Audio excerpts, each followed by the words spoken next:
شهر دوشنبه پایتخت عزیز میهنمان باز یک مسابقه سطحی بین المللی را در سطح بلند میزبانی نمود. شام 28 اپریل در قصر تنیس و مجمع ورزش‌های آبی پایتخت شام باکس با اشتراک بهترین مشترکان داخلی و خارجی دایر گردید که اشتراکچیان با نشان دادن رقابت‌های جذاب خاطر حاضرین را شاد گردانیدند.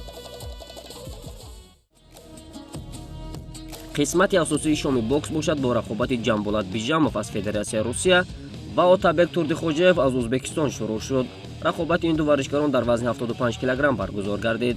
در گزاره 6 راوند هر دو باکسچی مهارت بلند نشان دادند و غالب در انتها با قرار داوران معین کرده شد. جنبولات بیژامов با قرار یکدلانه داوران پیروزی به دست آورد و این غلبه برای جنبو در باکس کسبی اولین به حساب می رود.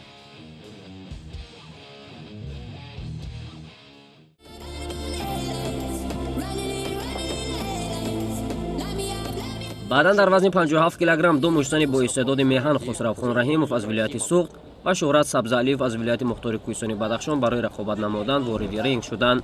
قهرمان تاجیکستان در سال 2022 و برنده نشان برنجی چمپیونات آسیا میانی جوانان تا 22 ساله خسروخان رحیمov در ابتدای نیروسنجی جلوی رقابت را به دست گرفته به رقیب هیچ امکانیتی نمیداد. باید گفت که خسرو امکان داشت پیشکی دیدار را با پیروزی خویش جنببست بکند، ولی شهرت با تجربه نیز توانست تا انتها مقابلت سخت نشان بدهد و خسروخان در انتها با قرار یکدلانه داوران در رقابت مذکور پیروز گردید. Единогласным решением победу одержал боксер красного угла Хусравхон.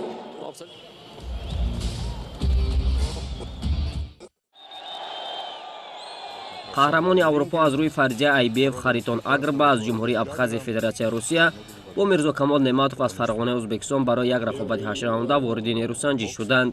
اگربا در 3 راوند اول مشتن ازبک را با ضربه‌های پای همی هدفرس خویش در حالت ناگوار گذاشت و سکندانت‌های این مشتن بعد انجام راوند سوم از ادامه رقابت دست کشیدند و خریتون اگربا 12مین پیروزی خویش را در باکس کسبی به دست آورد. در این 12 دیدار 8 رقابت اگربا با ناکاوت جنببست شده است.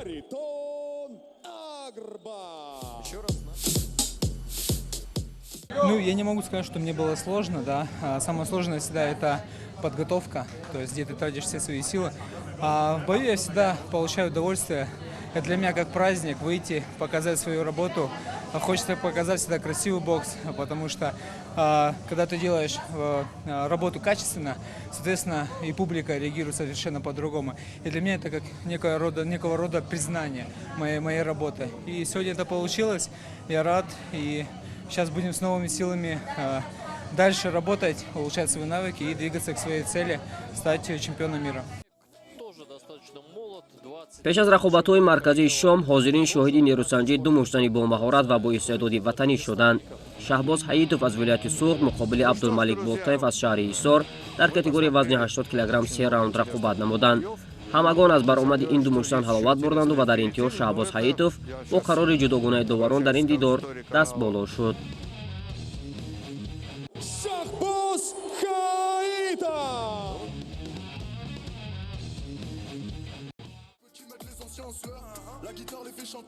همین گونه مهمترین رقابت شام باکس این نیروسنجی برای کمربند WBC سیلور بود که در وزن اولین نیمه میانه قهرمان فعلی مگالی رودریگز از مکزیک برای دفاع قهرمانی خود مقابل قهرمان بازی‌های المپی در سال 2016 و همچنین چمپیون جهان در همین سال مشتن فرانسوی استل ماسل قرار گرفت. استل ماسل همچنین قهرمان فعلی جهان از روی فرضیه IBO می باشد. در 10 راوند تعیین شده باکسچیان با ضربات خویش به همدیگر جواب می گفتند و به مگالی رودریگز دست داد که در میانه‌های نیروسنجی چمپیون المپی را به نکداون روان نماید، ولی تا انتها استل ضربات زیادی هدفرس زده از روی شماره امتیازها به مگالی رسید. با قرار داوران خارجی از بلژ، سوئیسرا و اسپانیا در دیدار مذکور غالب معین نگردید و دیدار برای کمربند در شام باکس مساوی جنببست شد و مگالی رودریگز همان دارنده کمربند WBC باقی ماند. Большинством голосов судей в этом поединке объявляется ничья. Ladies and gentlemen, this is the majority draw.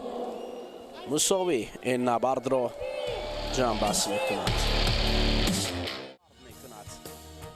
شام باکس در شهر دوشنبه با رقابت یکی از ستاره‌های درخشان باکس تاجیک محمد خوجا یعقوبوف جنببست گردید.